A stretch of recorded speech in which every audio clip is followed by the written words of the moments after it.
তীব্র এই গরমে মাটির ঘর যেন গরিবের জন্য আশীর্বাদ হয়ে দাঁড়িয়েছে। তীব্র গরমেও মাটির ঘরের ভিতরে বিরাজ করে ঠান্ডা, তাই গরিব মানুষের জন্য এসব মাটির ঘর যেন এক একটা এসি। ঘর থাকতে আমার কাছে ভালো লাগে। মাটির ঘর, ইটের ঘরতে অনেক আরাম, ঠান্ডা লাগে, সব দিক দিয়ে ভালো। আমার মাটির ঘর, ইটের ঘর তো গরম বেশি, ঠান্ডা নাই। ইটের ঘর আমার মাটির ঘর অনেক আরাম। গরমের সময় আমার মাটির ঘর বালা, ইটের ঘর খারাপ। শীতের সময় ইটের ঘর খারাপ, আমার মাটির ঘর বালা। মাটির ঘর গরম বেশি শীতের দিন, আবার গরমের দিন ঠান্ডা বেশি।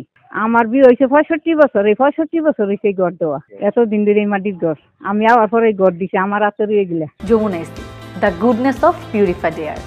আমার বাসায় এনেছি যমুনা এসি, আপনি কিনছেন তো?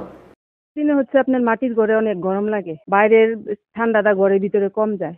আবার গরমের দিনে হচ্ছে ঠান্ডা, হ্যাঁ, ওয়ালটা অনেক ঠান্ডা থাকে। আর ইটের ঘর তো ওয়ালটা রোদ্রে অনেক গরম হয়, এই কারণে বেশি গরম লাগে ইটের ওয়ালে। হ্যাঁ, এইবার অনেক গরম, তারপরেও মাটির ঘরে অনেক ঠান্ডা, অত বেশি কষ্ট হয় না।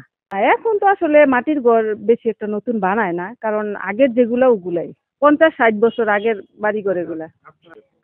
আমরা জন্মের পরে এরকম দেখছি। এক সময় এদেশে প্রতিটি গ্রামে মাটির ঘর পাওয়া যেত। মাটির ঘর এখন প্রায় বিলুপ্তির পথে। সময়ের পরিবর্তনের সঙ্গে সঙ্গে হারিয়ে যাচ্ছে গ্রাম বাংলার চির ঐতিহ্যের নিদর্শন সবুজ শ্যামল ছায়া ঘেরা শান্তির নীড় মাটির ঘর, যা এক সময় ছিল গ্রামের মানুষের কাছে গরিবের এসি বাড়ি নামে পরিচিত। অনেক শান্তি মাটির ঘর, গরমের কালে অনেক বালা, অনেক শান্তি। এই শীতের সময় একদমই থাকবো, গরম থাকবো ঘর, গরমের সময় ঠান্ডা না, বাড়িতে ভিতরে ঢুকে না। আর ঈদের 5 ইঞ্চি গাছ নিলে তো আগুন হয়ে থাকা।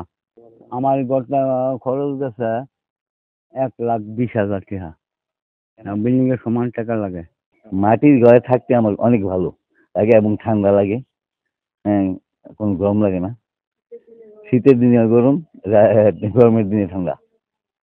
এটা কারণ হলো মাটির যে উপরে যে পাটাতন করা হয়েছে, এটার মধ্যে উপরে 2 ইঞ্চি মাটি আছে। মাটির ঘরের কদর কমিয়ে দিয়েছে দেশের মানুষের জীবনযাত্রার উন্নয়ন ও বিভিন্ন ধরনের প্রাকৃতিক দুর্যোগ।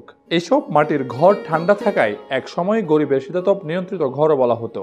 এই ঘর গরমের সময় আরামদায়ক, তাই অনেক গ্রামে বিত্তশালীদের দোতলা মাটির ঘরও ছিল। মূল সমস্যা রইল মানে মডেলিং যোগায় পড়ছে, ইট দিয়ে ঘর করা, বিশেষ করে মাটিরও সমস্যা, মাটি পাওয়া যায় না, জমিনের দাম বাইরে গেছে, কেউ মাটি দেয় না, জমিনের টাকা প্রচুর টাকা খরচ হয়। এখনো মাটির ঘর দিতে গেলে প্রায় ইটের তুলনায় করে দেবো বর্তমানে। তাহলে মাটির ঘর হয় না, মানে কি জ্বালানো থাকতে চায়।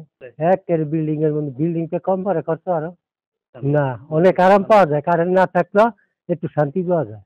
আর আগে তো ব্যাট করি মানে চেষ্টা করিয়া ডায়েরিগুলা খুব ঠিক রাখছে, ইঞ্জিনে গাঁথা করলেও দেখতে খালি দেখা গেলে ওষুধ মসুদ দিয়া এটা ক্ষান্ত করে দিছে। কিন্তু অনেক তো আর সেই আমল নাই না, অনেক মানুষ অলস হয়ে গেছে, এত কষ্ট করে না, অনেক খালি সুখ বিচারে। মাটি দাম কাদা কইরা ইয়ার পরে দেওয়ালের মতন করে এটার মধ্যে খাদ দিত। এইটা লাগতো 6 মাস 1 বছর এটা শুকাইতে, পরে আবার এইটার মধ্যে দিত। আর ইটের ঘর হইলে এই 6 মাসে পাকা বিল্ডিং হয়ে যায়। আর মাটির ঘরে 6 মাস 6 বছরও হয় না।